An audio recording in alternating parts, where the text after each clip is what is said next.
بسم اللہ الرحمن الرحیم۔ السلام علیکم معزز ناظرین کرام، عثمانی انفو چینل کی طرف سے آپ سب کو خوش آمدید۔ سن 1299 عیسوی کا تھا جب اناطولیہ میں ترک قبائل کے ایک حکمران نے خواب دیکھا کہ اس سے ایک بڑا درخت اگے اور پوری دنیا پر چھا جائے۔ یہ حکمران عثمان اول تھا اور اس نے اپنے جانشینوں کی مدد سے اپنے وقت کی سب سے طاقتور مشرق وسطی سلطنت قائم کی۔ عثمانی اصطلاح عثمان سے نکلی ہے، جو عثمان کے لیے عربی ہے، جس کا نام اس حکمران کے نام پر رکھا گیا ہے جس نے سلطنت عثمانیہ کا خواب دیکھا تھا۔ ہم ان تاریخی واقعات کا جائزہ لینے جا رہے ہیں جنہوں نے اس طاقتور سلطنت کی تاریخ کو نشان زد کیا۔ سلطنت عثمانیہ کی ابتدا۔ سلطنت عثمانیہ کی تاریخ 1299 عیسوی میں عثمان اول سے شروع ہوتی ہے۔ اناطولیہ میں ترک قبائل کے ایک رہنما تھے جنہوں نے ایک رسمی حکومت قائم کی اور عثمانی ترکوں کی بنیاد رکھی۔ اس نے اور اس کے بیٹے اورحان نے پتہ کرنا شروع کر دیا اور علاقے کو شمال مغرب تک پھیلا دیا اور 1326 میں بورصہ پر قبضہ کر لیا۔ بورصہ عثمانی ریاست کا نیا دارالحکومت بن گیا اور بازنطینی سلطنت نے شمال مغربی اناطولیہ پر اپنا کنٹرول کھو دیا۔ عثمانی ترکوں نے 1387 میں وینیشینوں سے اہم شہر تیسالونیکی کو فتح کر کے اپنے توسیعی مقاصد کو جاری رکھا۔ بعد میں 1389 میں انہوں نے کوسوو پر قبضہ کر لیا، جس سے اس خطے میں سربیا کی طاقت ختم ہو گئی، جس سے عثمانیوں کو یورپ میں توسیع کا راستہ مل گیا۔ عثمانی ترکوں کی پیش قدمی کو روکنے کی کوشش میں 1396 میں نیکوپولس کی جنگ ہوئی۔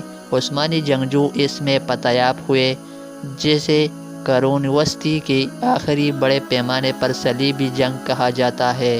یہ سلطان بایزید اول ہے جس نے 1389 اور 1402 کے درمیان عثمانی زمین کو دوگنا کر دیا، جس نے اپنا عربی نام تھنڈر بولٹ حاصل کیا۔ بدقسمتی سے وہ ابتدائی عثمانی سلطنت کو متحد کرنے میں ناکام رہا، جسے ایک زمانے کے طاقتور شہر قسطنطنیہ نے 2 حصوں میں تقسیم کر دیا تھا۔ بعد میں انقرہ کی جنگ میں تیمور کے ہاتھوں اسے شکست ہوئی اور گرفتار کر لیا۔ اس سے وہ واحد خانہ جنگی شروع ہوئی جو سلطنت عثمانیہ کی اپنی 600 سالہ تاریخ میں تھی، کیونکہ بایزید کے بیٹے جانشینی کے لیے لڑے تھے۔ یہ محمد اول ہی ہے جس نے آخر کار افراتفری سے باہر نکل کر عثمانی اقتدار کو بحال کیا اور خانہ جنگی کا خاتمہ کیا، جسے عثمانی مداخلت کہا جاتا ہے۔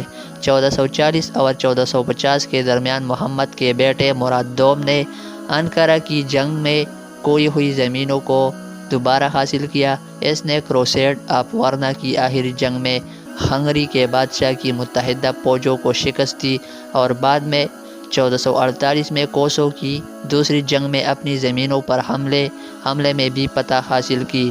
مراد دوم کا بیٹا محمد فاتح 29 مئی 1453 جب اس کی عمر صرف 21 سال تھی، جنگی مہارت کے ساتھ شہر پر قبضہ کر کے قسطنطنیہ کا مسئلہ حل کرنے والا تھا۔ فاتح محمد نے پھر اس شہر کا نام تبدیل کر دیا، جو اب استنبول کے نام سے جانا جاتا ہے۔ سلطنت عثمانیہ کا نیا دارالحکومت اور یہ شہر تجارت اور ثقافت کا ایک طاقتور بین الاقوامی مرکز بن گیا۔ سلطان محمد نے 1453 سے 1481 تک حکومت کی اور جب اس کی وفات ہوئی تو اس کا سب سے بڑا بیٹا بایزید دوم نیا سلطان بنا۔ سلطنت عثمانیہ کا عروج قسطنطنیہ میں محاصرے نے سلطنت عثمانیہ کی حیثیت کو جنوب مشرقی یورپ اور مغرب مشرقی بحیرہ روم میں ایک اہم طاقت کے طور پر نشان زد کیا۔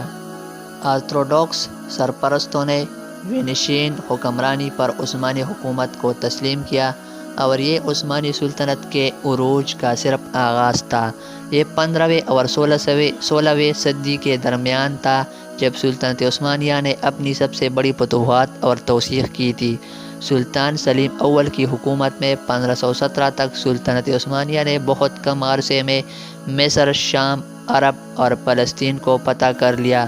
ان فتوحات سے وہ مشرقی وسطی کا تجارتی بڑا بن گئے، کیونکہ کوئی بھی سلطنت عثمانیہ کو عبور کیے بغیر مشرق یا مغرب کی طرف نہیں جا سکتا تھا، اور سلطنت یورپ اور ایشیا کے درمیان بڑے زمینی تجارتی راستوں کے ذریعے پروان چڑھی۔ عثمانی بحریہ نے اہم سمندری تجارتی راستوں کی حفاظت اور مقابلہ کرنے میں بہت بڑا کردار ادا کیا، کیونکہ وہ سیاہ انجین اور بحیرہ روم میں اطالوی شہروں سے مقابلہ کر رہے تھے، اور بحر ہند اور بحر احمر میں پرتگالیوں کے ساتھ۔ یہ سلطان سلیمان عظیم کے دور میں تھا، جس نے 1520 سے 1566 تک حکومت کی۔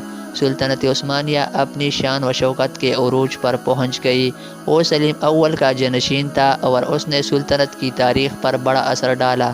سلیمان دی میگنیفیسنٹ نے قانون کا ایک غیر متزلزل نظام بنا لیا، جس نے انصاف کے نظام کو منصفانہ اور مجموعی طور پر مؤثر بنایا۔ انہوں نے فنون لطیفہ اور ادب کی مختلف شکلوں کا بھی خیر مقدم کیا۔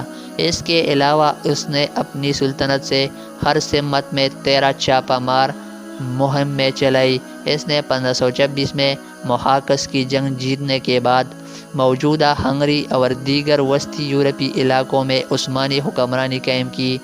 اس نے بغداد کو پارسیوں سے چھین لیا اور خلیج فارس میں بحری موجودگی قائم کرتے ہوئے میسوپوٹیمیا پر کنٹرول حاصل کر لیا۔ سلطنت عثمانیہ نے سلیمان عظیم کے دور حکومت کے اختتام تک 1,50,00,000 افراد کو شمار کیا۔ سلطنت عثمانیہ کا زوال یہ 1600 سے تھا۔ جب سلطنت عثمانیہ کا زوال شروع ہوا، اس کی فوجیں آسٹریا اور فارس کی مسلسل فوجی مہمات کی وجہ سے اپنی وسیع زمینوں پر بکھر گئی۔ ان تنازعات نے سلطنت کے وسائل اور مغربی اور مشرقی سرحدوں پر اس کے دفاع کی انتظام پر بہت زیادہ اثر ڈالا۔ نتیجے کے طور پر تجارتی مقابلے کے لیے اپنی بحری موجودگی کو مؤثر طریقے سے برقرار رکھنا مجموعی طور پر ناممکن تھا۔ 1912 اور 1913 میں سلطنت عثمانیہ نے بلقان کی جنگوں میں اپنے تقریباً تمام یورپی علاقوں کو کھو دیا۔ 1914 میں سلطنت عثمانیہ نے مرکزی طاقتوں کی طرف سے پہلی جنگ عظیم میں حصہ لیا اور اکتوبر 1918 میں انہیں شکست ہوئی۔ سلطنت کی بقیہ زمینیں 29 اکتوبر 1923 کو مصطفیٰ کمال اتاترک کی حکومت میں جمہوریہ ترکی بن گئی۔